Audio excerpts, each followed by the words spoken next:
días, buenas tardes o buenas noches, estimadas y estimados suscriptores del canal Gilgamesh Tenkle de YouTube, así como los estimados amigos del canal Gilgamesh 92 en TikTok. Pues el día de hoy comenzaremos un pequeño y breve video de una serie de 3 videos que vamos a efectuar en estos días de julio del año 2023, en el que conmemoramos el centenario luctuoso del general Francisco Villa, mejor conocido como el Centauro del Norte, o como solemos decir los mexicanos en diminutivo de cariño, Pancho Villa. Por decreto presidencial del licenciado Andrés Manuel López Obrador, en diciembre del año 2022 se decretó por aprobación del Congreso de la Unión que este año 2023 sería el año de Francisco Villa, el revolucionario del pueblo. Pues vamos a comenzar a hablar un poco acerca de la relevancia e importancia de nuestro personaje. Sin embargo, tenemos que dejar muy en claro que estos videos no pretenden ser una historia total, una historia verdadera, y sobre todo pues es imposible abarcar todos y cada uno de los capítulos que se suscitaron durante la vida de Francisco Villa. Para ello tratamos de basarnos en fuentes documentales que a continuación enlistaremos y diremos algunos de los pormenores de estas fuentes bibliográficas y hemerográficas que hemos tomado como referencia para documentar esta serie de 3 videos. Dale like, suscríbete y comparte la cultura Gilgamesh Tenkle. Afortunada o desafortunadamente, pues se vino una lluvia que ya se presagiaba desde algunos días en esta ciudad de Jalapa Enríquez, Veracruz. Y bueno, pues tal vez el cielo lloró la pérdida de mi general Villa hace 100 años, un día como hoy. Pero pues vamos a continuar, estimadas y estimados suscriptores del canal Gilgamesh Tenkle de YouTube y Gilgamesh 92 en TikTok, hablando acerca de algunos libros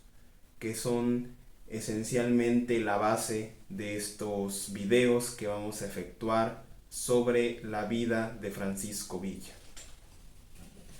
Pues vamos a destacar el primero, que es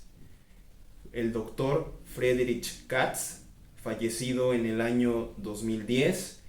y que nació en el año de 1927, pues él emigró con su familia por muchos países y pues era un gran políglota.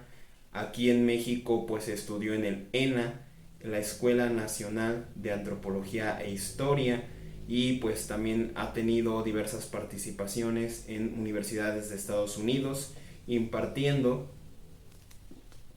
su material de estudio, que es la historia contemporánea de México y de Latinoamérica. Él fundó un centro de estudios mexicanos que posteriormente se denominó con el mismo nombre, Friedrich Katz. En el año de 1996 pues se publicó en la editorial Era, en 2 tomos, la biografía elaborada por este autor de Pancho Villa. Vamos a basarnos en este estudio, que es uno de los imprescindibles para conocer la vida, obra de Francisco Villa. Sin embargo, es necesario comenzar con el contexto del siglo XX mexicano. Toda vida, toda trayectoria, toda biografía no se puede entender sin el contexto nacional e internacional de el hombre o la mujer que queremos conocer. Bueno, vamos a enfatizarnos en el norte de México y en particular el estado de Chihuahua. Chihuahua pues es uno de los territorios más lejanos de la República Mexicana. Friedrich Katz hace una descripción exhaustiva y muy completa de la situación del estado de Chihuahua desde los tiempos del virreinato novohispano hasta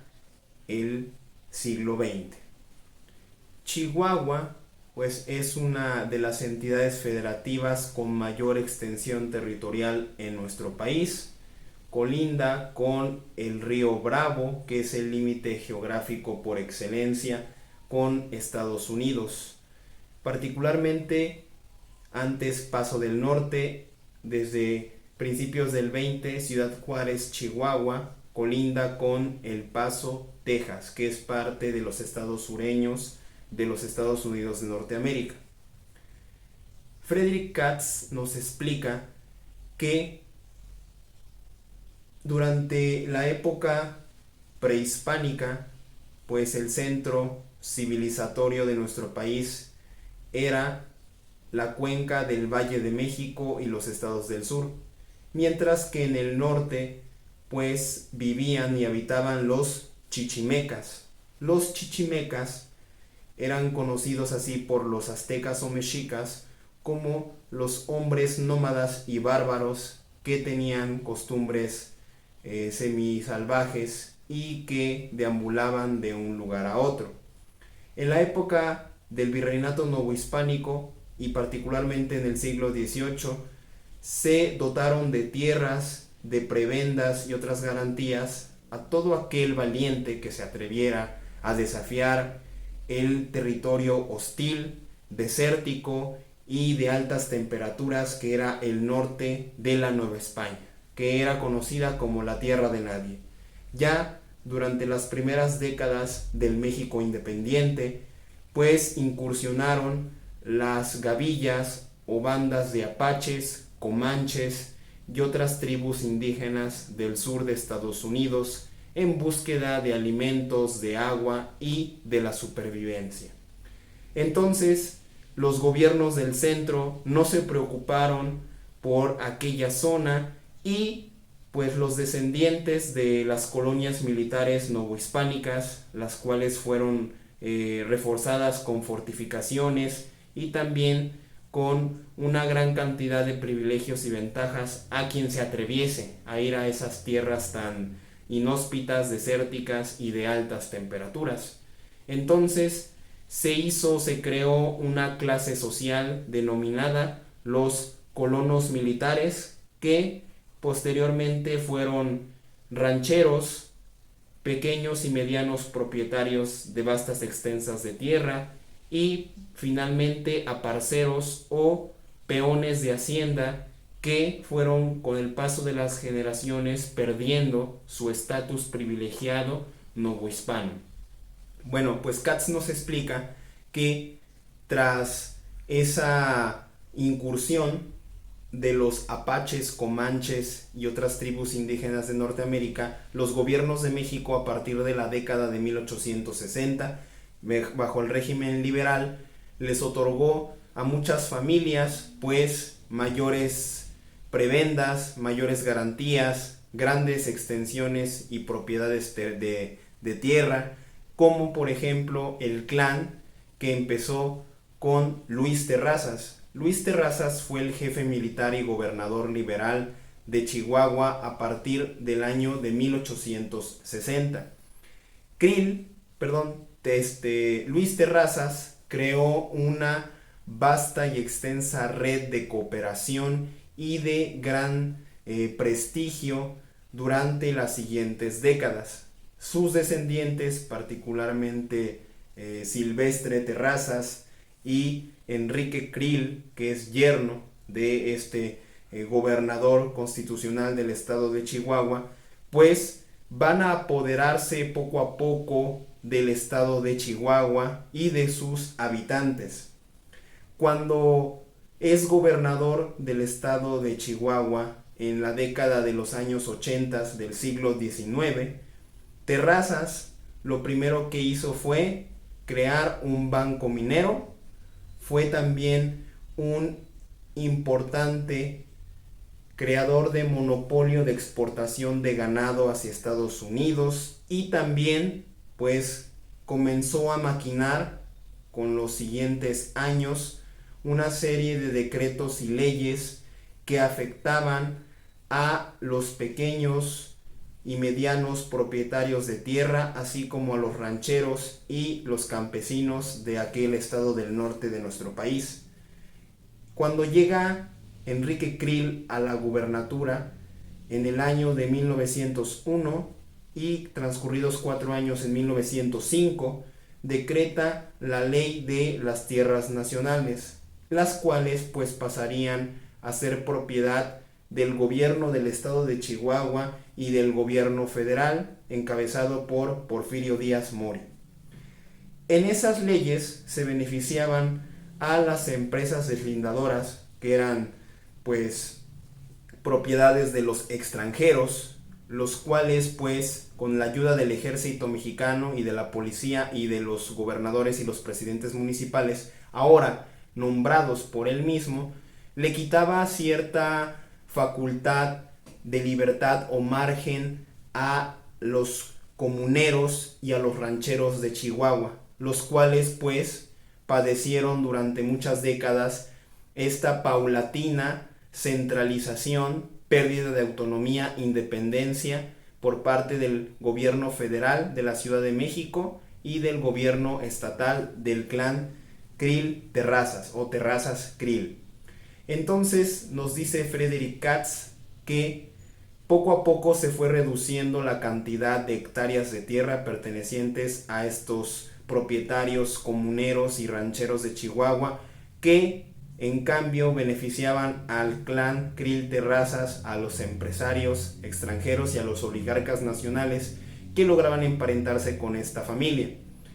Rebeliones como la rebelión del pueblo de Tomochic, pues fue uno de los momentos culminantes que anunciaban y presagiaban la revolución.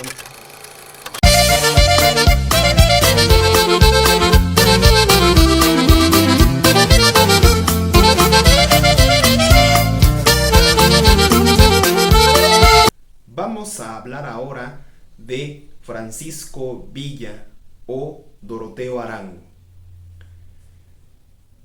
Según algunos de sus biógrafos y algunos historiadores especialistas en el tema, Francisco Villa, o más bien Doroteo Arango, conservó para la posteridad el único documento histórico de la vida previa a la revolución de nuestro personaje. En su acta de nacimiento estipulaba que Doroteo Arango, hijo de Agustín Arango y de Micaela Arámbula, nació el 5 de junio de 1878 en el rancho de La Coyotada, en San Juan del Río, Durango, la cual era propiedad de la familia de hacendados López Negrete. Francisco Villa, hasta los 16 años de edad, se crió y trabajó como peón y aparcero de hacienda bajo el régimen de esta misma familia López Negrete. Sin embargo, un día, el 22 de septiembre de 1894, sucedió algo que cambió y transformó la vida de este joven duranguense. Todos sabemos aquella historia o aquella narración llena de rasgos legendarios y rasgos míticos de que Francisco Villa, o más bien Doroteo Arango, al tratar de salvar el honor de una de sus hermanas, las cuales una de ellas tenía 15 y la menor tenía 12 años, pues el hacendado, algún capataz, el hijo del hacendado o quien fuese, había forzado a una de las hermanas de Doroteo Arango, pues era una costumbre que los hacendados eran dueños absolutos de todo lo que existía en sus tierras, incluyendo a sus trabajadores. De hecho, una ley que pues provenía del periodo medieval denominado el derecho de pernada o el primae noctis, en la cual los siervos, los campesinos, al ser propiedad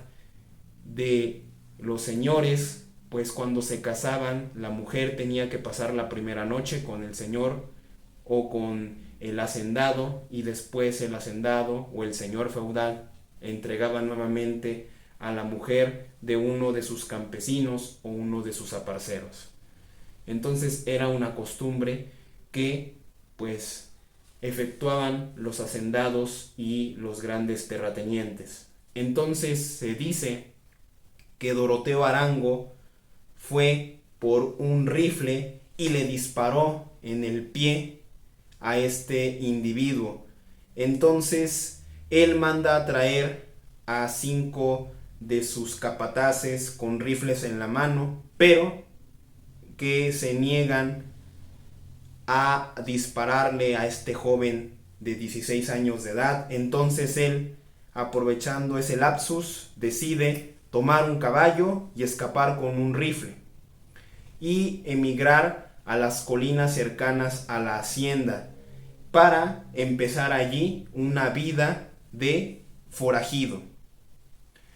Desafortunadamente, los historiadores y los especialistas en el tema afirman que hay muy poca evidencia y fuente histórica de la vida de Villa a partir de 1894 hasta el año de 1910, cuando se une a las filas revolucionarias bajo el mando de Francisco Ignacio Madero y de Abraham González, que era el representante del partido antirreeleccionista en el estado de Chihuahua, y que pues para Villa fueron sus 2 más grandes inspiraciones en la vida, hasta el final, hasta su muerte, que conmemoramos el día de hoy, a 100 años de distancia. Posteriormente,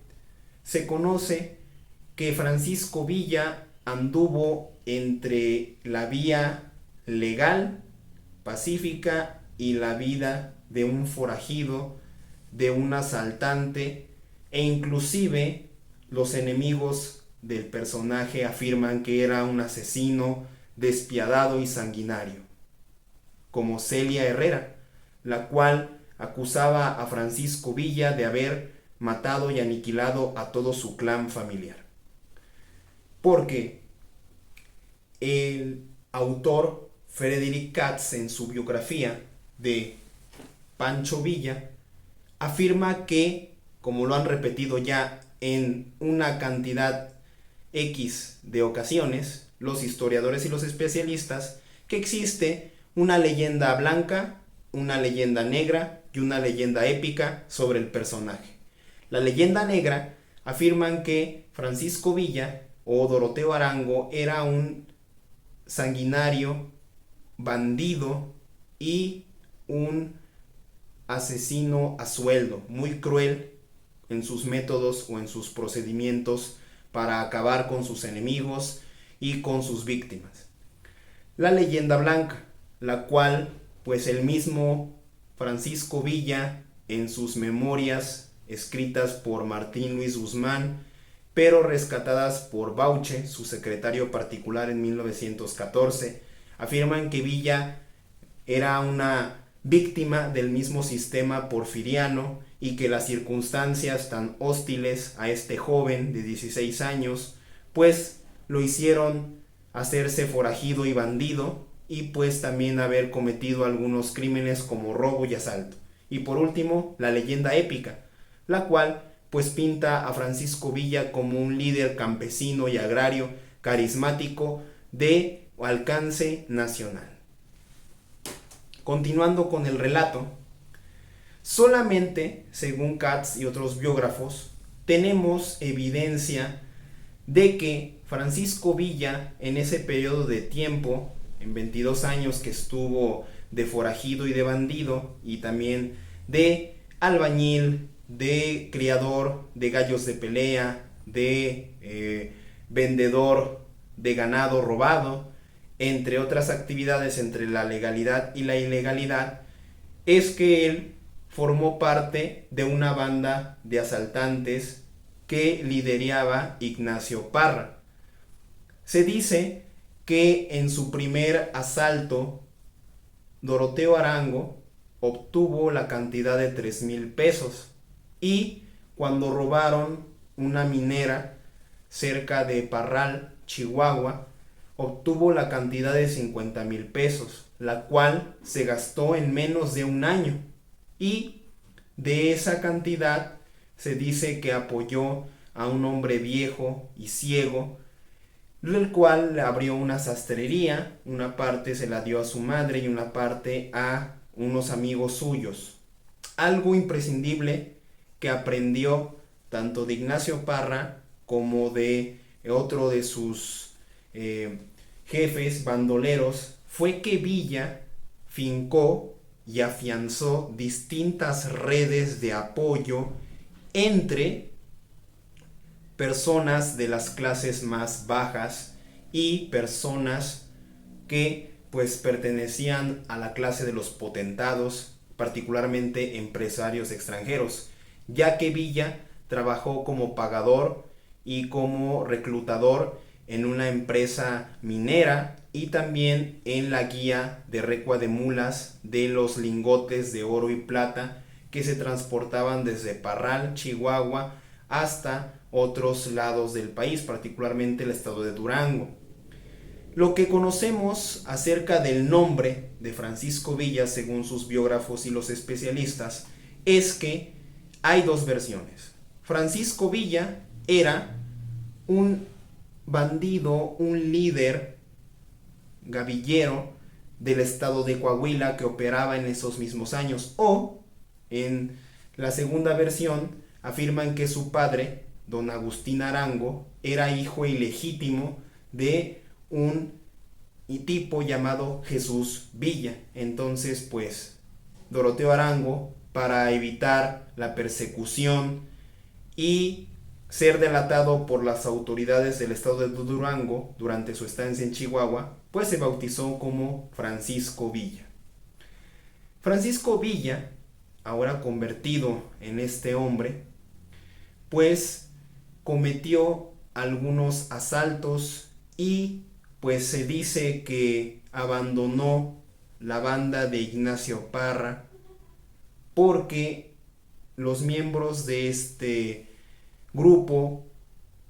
asesinaron de manera cruel y sanguinaria a un anciano que se negó a venderles pan. Entonces Francisco Villa dejó la banda y se unió con otra banda, con otros bandoleros, pero posteriormente, a inicios del siglo XX, por ahí del año de 1901-1902, decidió cambiar de rumbo, su estado natal Durango, y trasladarse al estado de Chihuahua, particularmente Parral. Ahí en Parral sería uno de los ejes primordiales de nuestro personaje durante toda su trayectoria revolucionaria, hasta su muerte, que hoy conmemoramos. Francisco Villa, a inicios del siglo XX, lo que fue y lo que hizo fue algo distinto. Él tenía como sueño poner una carnicería y vivir ya bajo la ley y bajo la tranquilidad y la paz. Sin embargo, pues muchos de sus contactos también lo habían denunciado como Claro Reza, ¿sí?, a quien terminó asesinando, y después de haberlo asesinado tomó uno de sus gustos predilectos, que eran los helados. Bueno, Francisco Villa tuvo dos denuncias, una entre 1905-1906 y una entre 1907 y 1908, aunque el 26 de junio de 1910 salió de la cárcel por haber asaltado a un individuo y haberle quitado 2 rifles. Sin embargo, él regresó una cantidad de dinero determinada y regresó los 2 rifles y bueno, el asunto quedó allí. Entonces Baracats y los demás biógrafos del personaje consideran que Francisco Villa no era un asaltante y sobre todo no era un matón, sanguinario, asesino, como lo pinta la leyenda negra.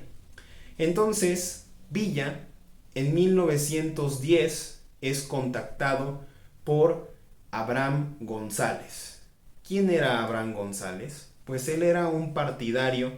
del movimiento antirreeleccionista de Francisco I. Madero y era representante del estado de Chihuahua para ese partido, esa organización política. Se dice que el encuentro entre Abraham González Villa y uno de sus acompañantes fue pues hasta cierto punto legendario. Abraham González lo citó en una habitación muy oscura y pues la única fuente de iluminación era una lámpara de petróleo. Entonces el señor Abraham González, al encender la lámpara, se dio cuenta que 2 pistolas le apuntaban a la cabeza. Entonces él se rió y sonrió de una manera un poco inusual, lo cual despertó la admiración que Villa sentiría por él hasta el fin de sus días. Y Abraham González le habló acerca de que él era una víctima del sistema porfirista, de la tiranía y de la situación que se encontraba uno de sus más preclaros símbolos, que era Francisco Villa, de la explotación, de la hostilidad que ejercían las autoridades del estado de Durango, el estado de Chihuahua y el sistema federal en contra de gavilleros, bandoleros y forajidos como eran él.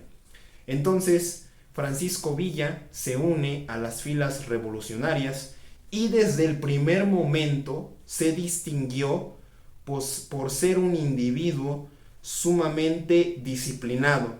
Se dice que en las primeras incursiones de Francisco Villa, suscitadas entre noviembre de 1910 y el mes de abril de 1911, cuando va a conocer al apóstol de la democracia, Francisco I. Madero, pues Francisco Villa se caracterizó por poner una disciplina, imponer un orden a sus tropas y participó en, sobre todo, el primer pueblo que logra tomar, pero también la derrota que pues lo marca en esta primera etapa revolucionaria es la colonia militar de San Andrés, en donde conoce a su esposa oficial, que era Luz Corral, y después va a integrarse a la lista de sus tantas esposas y novias que según los biógrafos y los especialistas tiene Villa: Soledad Seáñez, Juana Casas y Austraberta, no recuerdo el apellido, disculpen ustedes, estimadas y estimados suscriptores del canal Gilgamesh Temple. Entonces Villa incursiona en uno de los pasajes más chuscos de esta primera etapa de la revolución, que fue la famosa incursión suicida desde el punto de vista de Cástulo Herrera, quien era el jefe inmediato de Francisco Villa, cuando intentó tomar Chihuahua con 40 hombres. Bueno, pues ellos iban a inspeccionar, iban a hacer reconocimiento del terreno, pero la guarnición federal se dio cuenta y persiguió a estos 40 hombres junto con Villa. Entonces Villa tuvo la genialidad, esa inteligencia aguda, puntual que tenía el Centauro del Norte, pues fue colocar sombreros a lo largo de la cima del Cerro del Tecolote y así confundir a los soldados del ejército federal porfiriano y poder huir hacia el campamento de los revolucionarios. Pues Francisco Villa va a caracterizarse como uno de los hombres revolucionarios que en 1910-1911 es simple y llanamente un jefe guerrillero. Otro chihuahuense, hijo de una familia de clase media, propietarios de ciertas tierras, que pues había trabajado como agente de algunos terrenos mineros de Chihuahua y cuya fortuna pues ascendía a más de 100,000 pesos en esa época, pues era Pascual Orozco. Entonces Villa recibe los puestos de mayor, coronel, etcétera, durante esa primera etapa de la revolución. Ahora vamos a hablar de algunos de los rasgos físicos y psicológicos de nuestro personaje. Francisco Villa era un tipo, según los contemporáneos, alto, robusto, de piel clara, semejante a los germanos o a los alemanes, como llegó a mencionar un enviado especial norteamericano, y pues era un tipo cuyos ojos penetrantes, grandes, saltones, de color café, expresaban su enojo, su ira, su alegría, su sensibilidad, etc. Además, a nuestro personaje le encantaba el helado de fresa y las malteadas del mismo sabor, y él se caracterizaba por ser abstemio, no se emborrachaba, no se drogaba, y pues sus días de gavillero y de bandolero le enseñaron que lo mejor era no dormir en el mismo lugar durante toda la noche, sino cambiar constantemente de lugar de descanso, y cuando le invitaban a comer, en vez de escoger el platillo que pues lo invitaban y lo agasajaban, él escogía otro que estaba en otro lugar, ya que pues él era de un olfato, de un instinto muy desconfiado, y pues él se prevenía. Se dice que también él quería conocer a profundidad y personalmente a todos sus hombres. A muchos de ellos de cariño les llamaba hermanitos de raza o muchachitos, y pues él procuraba pagarles 15 onzas de oro durante una semana, de que su armamento estuviera en perfectas condiciones, de su uniforme, de su ropa, etcétera. Entonces, en abril de 1911 va a conocer a Francisco I. Madero, que lo consideraba un hacendado burgués rico y perfumado, pero que se preocupaba por los pobres. Entonces, Villa va a concebir esa adoración, esa admiración tan profunda, tan sentimental que sintió por el apóstol de la democracia, Francisco I. Madero, pues cuya muerte va a conmover en demasía al Centauro del Norte. Y en 1914 recordemos que cuando llegan las tropas del Ejército Libertador del Sur y la División del Norte, una de las acciones de Francisco Villa es inaugurar la calle de Plateros y la avenida de San Francisco y rebautizarla con una placa como la calle Francisco I. Madero en la Ciudad de México, pues con que conserva aún hoy en nuestros días. Bueno, entonces Villa también va a participar en la toma de Ciudad Juárez, pero eso lo veremos en un capítulo posterior.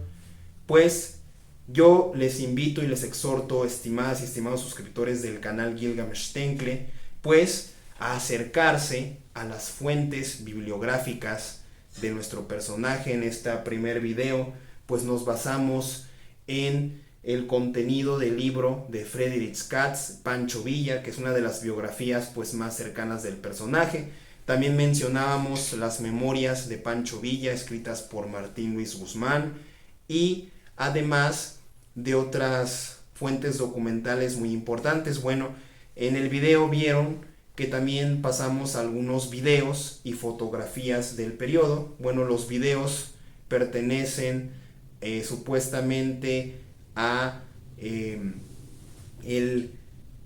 cinematógrafo de Salvador Toscano, que en 1896 pues adquirió el primer equipo de cine en nuestro país, y pues se dice que el primer actor de México pues fue el presidente Porfirio Díaz, marchando y paseando a caballo en el bosque de Chapultepec, como él acostumbraba, además de otras fotografías que pues se acreditan como el archivo Casasola, localizado en el estado de Hidalgo, pero pues las últimas investigaciones y los especialistas de este periodo pues afirman que pues son muchas más autores, fotógrafos y cineastas que grabaron estos momentos que hemos ido narrando. Pues por mi parte es todo. Dale like, suscríbete y comparte la cultura. Gilgamesh Tenkle en YouTube, Gilgamesh92 en TikTok. Muchísimas gracias. A un hombre guerrillero, el más bragado, más cabal y más valiente. En todas partes la gente le va